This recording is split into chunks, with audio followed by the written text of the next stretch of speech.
Please never let anybody make you feel like your emotional experience is invalid just because it doesn't measure up to the expectations they have of themselves. The closer I get to God, the more I heal. And the more I heal, the more I realize how valid my emotional experience is. And it's not because he's directly saying, like, you are so valid, girl, keep crying. It's because he actually gives me space to cry.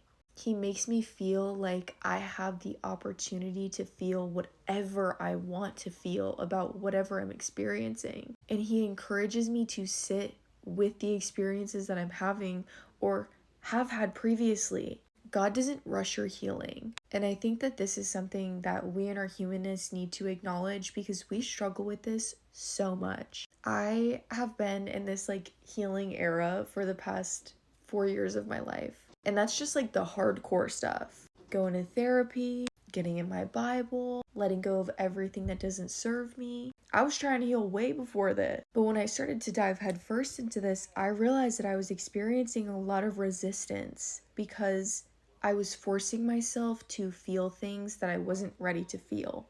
Or even forcing myself to try to work through things I wasn't ready to work through. And the closer I get to God, the easier it is to process these emotions and to not feel absolutely insane when I'm experiencing them. Because when you experience trauma, especially with people who are...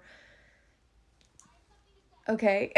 I don't know if I can say that on here. I'm gonna say oppressing, okay? Fill in the blank. When you deal with trauma and it stems from people oppressing you, you heavily question your reality. And this is something I'm probably gonna have to work through for the rest of my life. But a lot of people didn't have the same emotional experience that I did, or the same traumatic experience that I did. And so they lack empathy for these things. And not because they're trying to lack empathy, it's literally just because they don't understand. And I've been very aware of this my entire life. So I kept to myself. I felt like, okay, well, nobody's gonna get it, so it doesn't matter. I don't need to talk about it. I just need to work through this ish on my own. The more I healed, the more I realized it was important to find community. It was important to be validated and to feel safe in the company of the people you're surrounding yourself with. But for so long, because I was still healing, I felt like it was natural to be in fight or flight mode 24/7. And maybe it was natural for me, but it's not a natural part of the human experience. And so I began to set boundaries with people who already had experienced a version of me that was so, I don't know, easily walked all over, I guess you would say. I would kind of just let them do whatever they wanted. Speak to me however they felt they wanted to speak to me. Minimize my emotions because I didn't want to make other people feel uncomfortable. And when I started to feel around the people that didn't want to comprehend me for me, they just wanted to comprehend the version of me that was easily digestible, they started to make me feel really bad about the emotional experience that I was having, the way that I was reacting to the distasteful things that they were doing. And they tried to convince me that I was wrong for the way that I was feeling. And I've spent so long readjusting the way that I perceive these situations to kind of cope and heal in the best way that I knew how at the time. And so I displaced a lot of the blame and the anger onto myself, and it caused me to go within. And at first, I was in this, once again, state of questioning my reality. Did I do something wrong? Did I do something to deserve this? Yes, I did. In their perspective, I did something wrong. And not because I actually did something wrong, but because I wasn't portraying to them the easily manipulated version of me. I did something wrong because I was in touch with my emotions and they weren't. I did something wrong because I could clearly communicate my expectations and they couldn't reciprocate. I did something wrong because I was healing and they expected me to stay the same. I did something wrong.